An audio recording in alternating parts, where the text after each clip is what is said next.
All right, welcome to the Explainer. Today we are diving into what I like to call the engine of the English language, motion verbs. These are the words that take a pretty basic sentence and just explode it into a vivid story. So if you've ever felt like your English is a little, static, and you want to make it feel more alive, you are in exactly the right place. So let me just ask you straight up. Does your English ever feel, kind of stuck in one place? Like it's just standing still when you really want it to leap off the page? It's a super common feeling, trust me. And the good news is, the fix is all about picking the right words to really create that sense of momentum. Okay, so here's our game plan for this explainer. We're going to start with the basics, then build up our vocabulary for land, sea, and air. After that, we'll get into adding some style and direction, unlock some really fluent phrases, and then you'll get to put it all to work. Let's get started. All right, section 1, making your English move. So, what exactly is a motion verb anyway? And why should you care? Why is it so important? Okay, think about it like this. You could say, she went to the store. And sure, that's fine, it works. But it's kind of boring, right? Now, what if you said she strolled to the store, or she dashed to the store, or maybe she drove? See? A motion verb doesn't just tell you what happened. It paints a picture. It immediately answers those crucial questions. How did they move, and where did they go? Moving on to section 2, the 2 core verb types. Okay, so we know what these verbs are now. The next step is to understand how they actually work in a sentence. And this brings us to a really fundamental rule that all depends on what comes after the verb. This is key. So there are really 2 main types here. First, we've got intransitive verbs. This is where the subject itself is doing the moving, like he ran. The action just starts and ends with him. Simple. But then you have transitive verbs, and this is where the subject moves something else, what we call a direct object. So he drove the car. You see the difference? Now, here's where it gets really cool. Check this out. He ran. That's intransitive. But what if I say, he ran the company? Whoa. Suddenly, the verb ran becomes transitive, and it takes on this whole new figurative meaning. Pretty powerful, right? All right, on to section 3, verbs for land, sea, and air. This is where we get to the fun stuff, really building up our verbal toolbox. And honestly, the best way to organize all these new words is to just think about where the action is happening. This is where your language starts to get really, really descriptive. Let's start on solid ground with locomotion. Verbs for moving your own body. It's so easy to just say walk, but we can do better. Do you mean a slow, steady jog? Or maybe a desperate, all-out sprint? What about a baby crawling across the floor? Or you could be climbing a mountain, or jumping for joy. Every single one of those verbs has its own unique energy, its own little story. Okay, next up, travel. These verbs are usually tied to a specific vehicle or a way of getting around. For example, you drive a car, but you ride a bike or a horse. You fly on a plane, and you sail on a boat. It seems like a simple switch, but saying we flew to New York instead of we went to New York, it just immediately sounds so much more natural and specific. Now, let's dive into the water. Literally. So are you actively moving your body, pushing through the water? Well, then you swim. But what if you're just relaxing on the surface? You're floating. And what happens if something loses its buoyancy? It sinks to the bottom. And that purposeful, headfirst entry, that, my friends, is a dive. See? 4 different verbs, 4 totally different ways to interact with water. And finally, let's take to the sky. This is where the language gets just absolutely beautiful. An eagle doesn't just fly, right? It soars majestically. A little paper airplane might glide smoothly across the room. A helicopter can hover in one spot, which is incredible. And a balloon just carried along by the wind, it simply drifts. The verb you pick tells your listener everything they need to know about how something is moving through the air. Okay, section 4 is all about style and direction. So we've got our big list of verbs now. That's great. But now it's time to add the layers that give us real precision. We're talking about adding the style and the direction of the movement. And believe me, this is what separates a pretty good sentence from an absolutely great one. So we can actually split these details into two types. You've got your directional verbs like go or enter. They just tell us where something is headed. But then you have manner verbs, words like stagger or tiptoe, and these tell us how the movement happened. This is where all the personality is. And the best part? You can totally combine them. For example, he staggered to the door. Staggered gives you the style, and to the door gives you the direction. Perfect. Let's zoom in on directional verbs for just a second. The single most important distinction here, and one that a lot of learners get mixed up, is go versus come. It's all about your perspective. Come means movement towards you, the person speaking. Go is movement away from you. Nailing this is such a simple but powerful way to make your communication way clearer. And now for my absolute favorite part, the manner verbs. This is just pure storytelling. Just imagine a character entering a room. Do they stroll in all casual? Or do they dash in with a sense of urgency? Maybe they tiptoe in silently so no one hears them. Or do they march in with real purpose? You see, the verb you choose is the entire story. It tells us everything about their mood, their personality, their intention. Okay, section 5, unlocking fluent phrases. Now, if you really want to take that final step to sound truly, genuinely natural when you speak, this next part is absolutely for you. We're going beyond just single words here and moving into the kinds of phrases that native speakers use all day, every day. And the big secret? It all comes down to phrasal verbs. This is where you take a simple motion verb and you pair it with a little word, like a preposition or an adverb. You know, words like up, out, or into. And together, they create a totally new and often figurative meaning. Honestly, mastering these combinations is the ultimate fluency hack. Let's look at a classic example. Run into. Now, literally, yeah, it could mean you actually crashed into a wall. But that's not what we usually mean, right? We mean we met someone by chance. I ran into an old friend at the supermarket. Nobody was actually running. Those two simple words just combined to create this new idea. And this kind of thing is happening constantly in spoken English. This also leads us right into collocations, which are basically words that are just natural partners. Think about it. In English, you catch a train or a bus. You don't take it in the same way.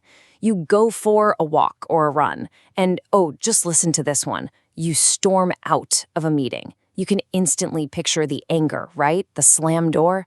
Using these natural word pairings is one of the biggest green flags for fluency. And of course, motion verbs are absolutely everywhere in English idioms. I mean, what do you think it means when someone says they're walking on air? It's not about flying, obviously. It's about that incredible feeling of pure happiness, right? That you're so happy you feel almost weightless. It's just a perfect poetic image. And it's all built from a simple little motion verb. All right, final section, number 6. Put your verbs to work. We have covered a lot of ground. You could say literally. But look, knowledge is pretty useless if you don't put it into action. So now we get to the most important part. How do you actually start using all of this today? Here's a simple 3-step plan for you. First step, just listen. Seriously, when you're watching a show or listening to a podcast, start paying super close attention to the verbs people use for movement.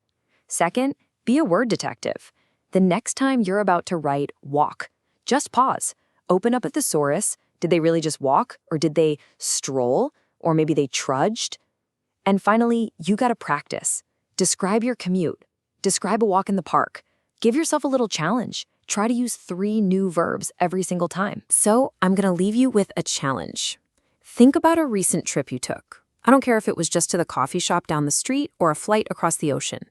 Can you describe it using 10, just 10, new motion verbs?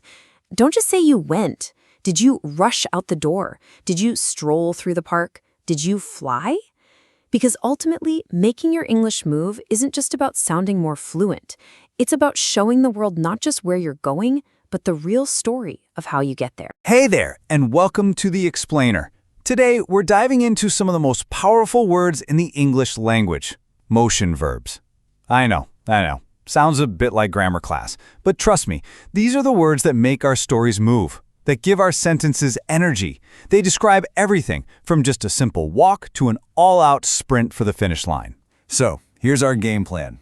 We're going to start with the absolute basics, then we'll look at all the different ways we move around.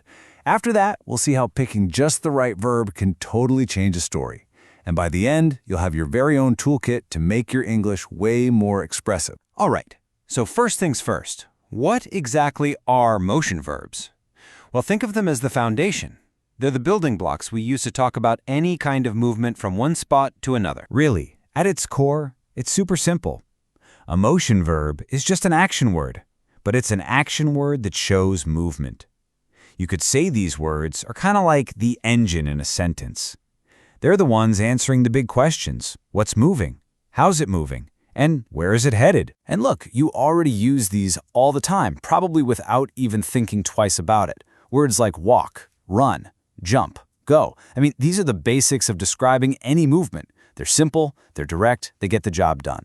But this is just the beginning. Okay, so starting with that foundation, we can begin to build. Let's kick things off with the most personal kind of movement there is, how we get around using our own bodies. With our own 2 feet. And right here, you can see how powerful choosing the right verb is. Sure, you can say you walk in the park. That's totally fine. It makes sense. But check out what happens when you say you stroll in the park. All of a sudden, you're painting a much richer picture, right? That one little word, stroll, adds this whole vibe of relaxation, of taking your time. It's not just about the movement anymore, it's about the feeling behind it. Now check out the massive difference here in speed and, well, in purpose. Both jog and sprint are basically just running, but they tell completely different stories. Jogging, that's a steady pace, something you do for exercise. But sprinting? Whoa, that's an explosion of speed with a very clear, urgent goal, like an athlete trying to win a race. And of course, we don't just walk and run. We crawl on our hands and knees. We climb up a ladder, or maybe even a mountain. We jump for joy, or over a puddle. And we descend when we come down from somewhere high. Each one of these words describes a very different, very specific physical action. Okay, so we've covered our own 2 feet. But we also move through the world with a little help, right? So how do we talk about that? This is where we get into verbs for moving by car, across the water, and through the air. This chart lays it all out pretty neatly. For vehicles, you drive a car, but you ride a bike. When you're in water, you might actively swim, or you could just passively float along. And in the air, a pigeon might fly by. But an eagle will soar high above everything. See that difference? Soar just feels so much more majestic and effortless. Okay, this right here is where motion verbs get really cool and really powerful. We're moving beyond just saying what the action is, and we're getting into the how. And picking the right verb here can literally tell an entire story in just a single word. Just look at the sentence for a second. Think about how much work that one word, limped, is doing. It's not just saying she walked, it's telling us how she walked. With difficulty, probably with some pain, maybe a little unevenly. We instantly get it. We know she's hurt, and we don't need any other words to explain it. That is what I call efficient storytelling. Seriously, these verbs come with built-in emotion and context. Just imagine this. Maybe you have to trudge home through the rain after a super long day. You get inside and you tiptoe past your roommate's door because they're asleep. Then you get a weird text and you start to pace around the room feeling nervous. Finally, you realize you're late for something, and you have to dash out the door. See? Every single word paints a completely different picture of the situation. All right, let's pull all of this together now. We've definitely covered a lot of ground, so let's do a quick review and put together your own personal motion verb toolkit that you can start using like today. So here it is, your whole toolkit all in one spot. Think of this as your personal cheat sheet. The next time you go to write or say that someone walked, just pause for a second and look at this. Were they actually strolling? Or maybe marching with a purpose? Or were they trudging because it was difficult? Just asking yourself that one question. That's the key. That's how you unlock way more powerful and descriptive language. So why does all this matter? Well, because when you practice with this toolkit, you're not just learning new words. You're learning to describe things with total clarity. You'll start to pick up on all the little details when you hear other people speak, and it will absolutely make your own speaking and writing so much more vivid and interesting. So I'll leave you with this final thought. Which motion verb best describes your day so far? Did you have to dash to catch the bus? Are you planning to stroll home later on? Or maybe you had to trudge through a really long meeting. Just think about it. The more you notice these words and the more you use them, the stronger your English is going to get. That's all for this explainer. All right, ready to really level up your English? Today, we're going to talk about something that can completely transform your sentences from, kind of basic to incredibly expressive. We are talking about the power of motion verbs. So let's just dive right in. Okay, just look at this. On the left, you've got, he went to the store. Fine, it gets the point across. But now look at the right. Did he dash? Maybe he was late. Did he stroll? He must have been enjoying the day. Or did he sneak? What was he up to? You see, the sentence on the right tells a whole story. It paints a picture, and that's what we're aiming for. So, do you ever feel like you're stuck on a loop, always saying go, come, or walk? It's a super common trap, and it can make your English sound a little, repetitive. But don't worry, we're absolutely going to fix that starting right now. First things first, we're going to build your starting toolkit. Think of these as the essential pieces, the foundation we're going to build on to make your vocabulary way more impressive. Here are the usual suspects. Go, come, walk, and run. We all know them, we all use them, and yeah, they're the core of how we talk about movement. They get the job done. But our goal today isn't just to get the job done. It's to make your language come alive. So, what exactly is a motion verb? Well, it's a word that does way more than just say something moved. It tells you how it moved. What was the direction, the speed, the purpose? These verbs are the secret sauce that makes your stories dynamic and interesting. Now, let's clear something up that trips up a ton of learners. Go versus come. It's actually pretty simple. It's all about where you, the speaker, are. If you want something to move away from you, you say, go there. If you want it to move towards you, you say, come here.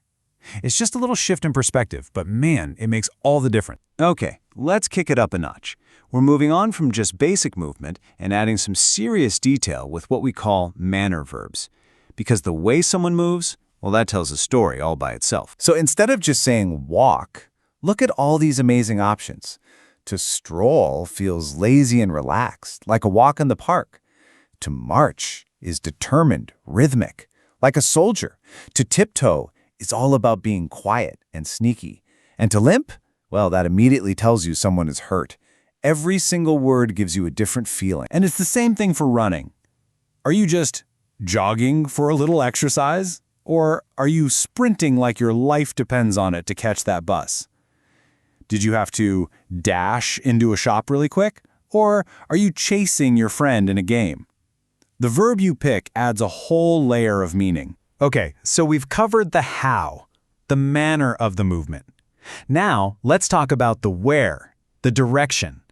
Picking the right directional verb can make your descriptions feel way more dynamic, almost three-dimensional. This is a perfect way to see it.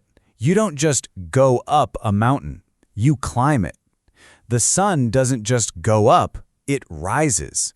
And on the other side, a plane will descend for landing, while your keys might fall out of your pocket. The direction is literally baked right into the word. It's so efficient. And there are so many more of these. You can jump for joy or leap across a stream. You can dive into a pool or slide down a hill. Even a word like sneak tells you the direction. It's usually into or out of a place you're not supposed to be. All right, you ready to get to the master level? This is where it gets really cool. Native speakers take these same physical verbs and use them to talk about feelings, ideas, and situations. Honestly, this is the trick that'll make your English sound so much more natural. Just look at this. This is a total game changer. When you move on from something, you're not physically going anywhere, right? You're letting go emotionally. When you run into an old friend, you didn't crash into them, you just met them unexpectedly. If you fall behind in class, you're not keeping up, see? It's physical motion used for abstract ideas. And of course, motion verbs are the absolute heart and soul of tons of phrasal verbs, especially with travel. Just think about it. You get in the car, the plane takes off, you set off on an adventure, and when it's all over, you get back home. They're everywhere. Okay, so we've hit the basics, the manner, the direction, and even the cool figurative stuff.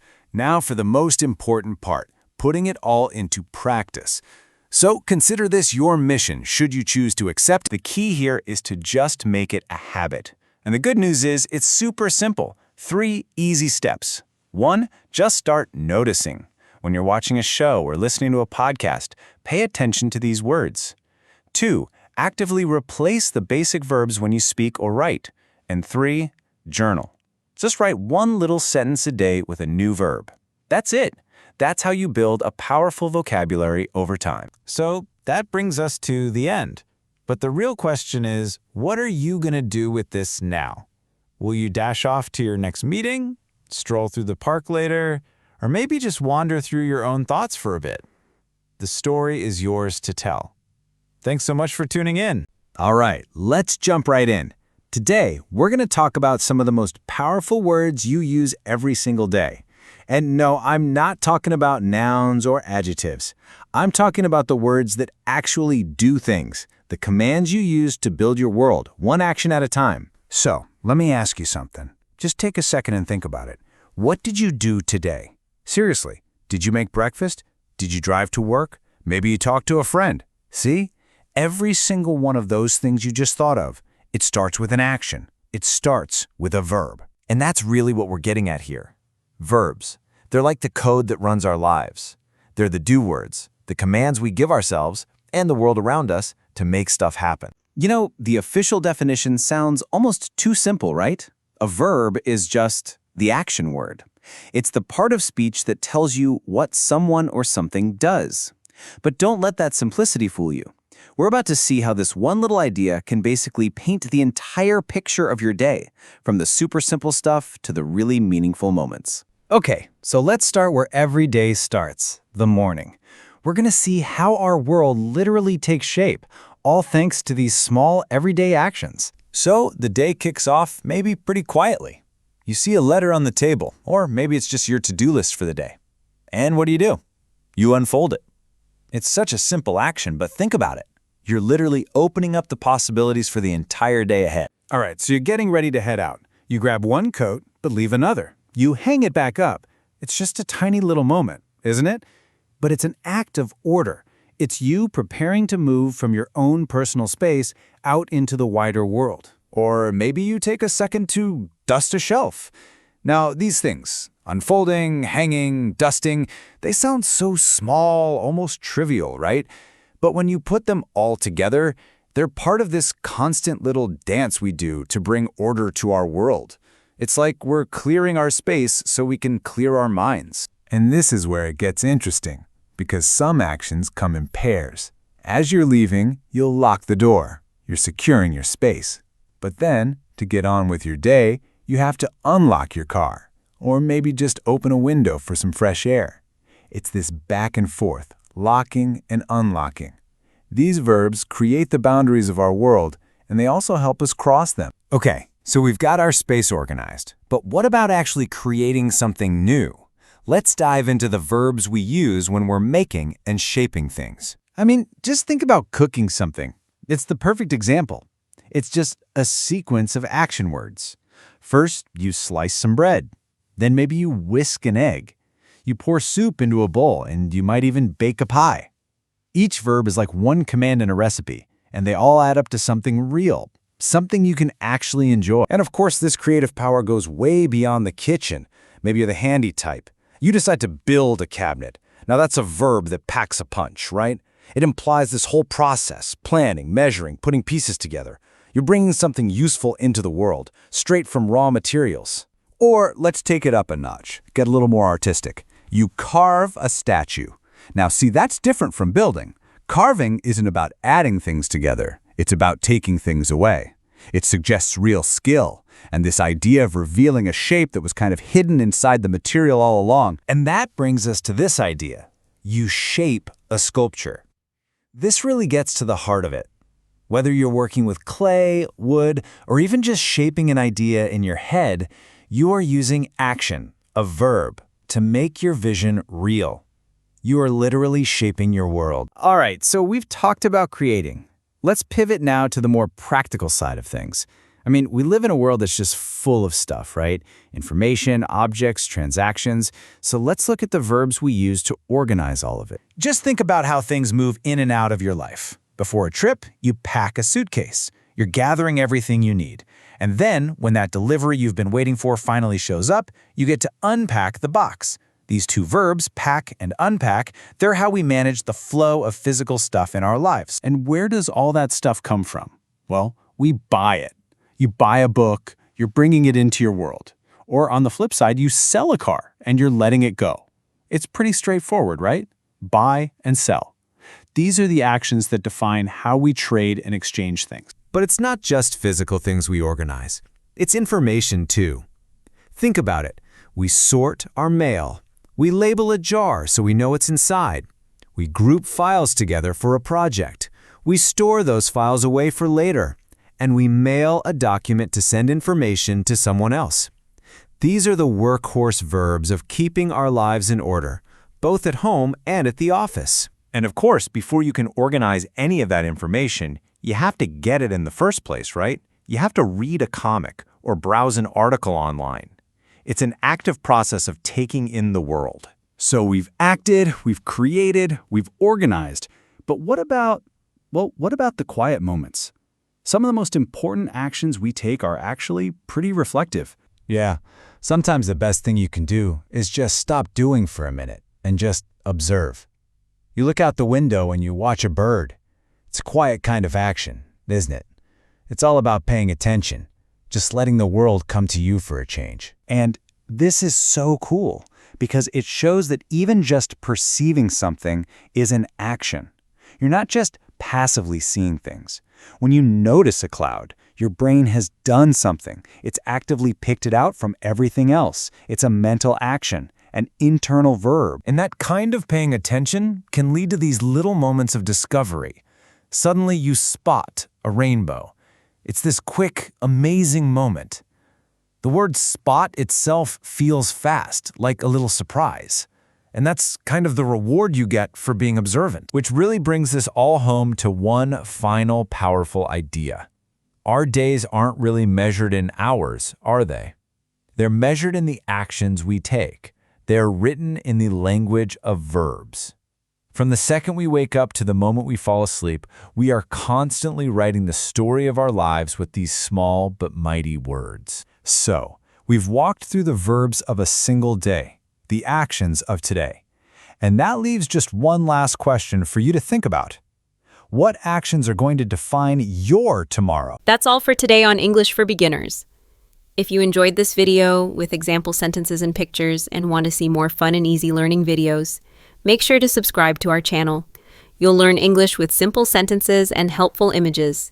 It's easy and fun. See you next time, and good luck with your English learning.